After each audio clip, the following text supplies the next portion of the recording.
I know it sounds a little weird, but you've got to let go of your desire to look and sound good. They might seem perfectly reasonable things to go for, in fact, even things that you should be going for. But the thing is, they are standing in the way of you actually getting good. Now, it's not the sounding good itself that's the problem. It's great when you sound good, and if it happens in the right way, then we definitely want that. But when you need to sound good, that is potentially going to lead to you avoiding any situation where you don't. And here's why that's an issue.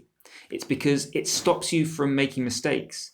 And painful though they are, mistakes are how we learn. If you stay inside your comfort zone, then it feels like you're doing better. You feel like you're right all the time. You're playing good stuff, and that's comfortable. That's nice.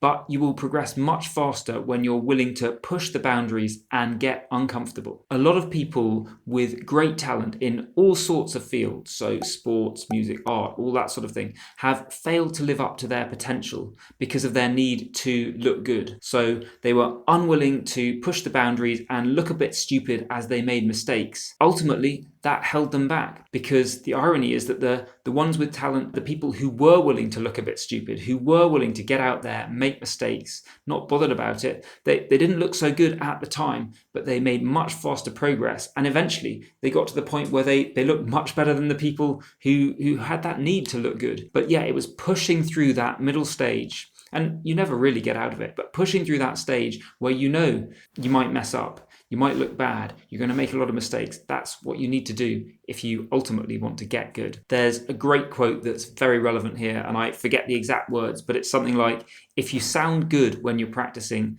then you're doing it wrong. That's exactly it. It's because we like to feel good. It feels good if we sound good when we're practicing, but it's not helping us actually get better. When you make getting good your specific aim with music, then it frees you up, because you're now free to make mistakes, because you don't see those as negative outcomes anymore. You don't see them as bad things.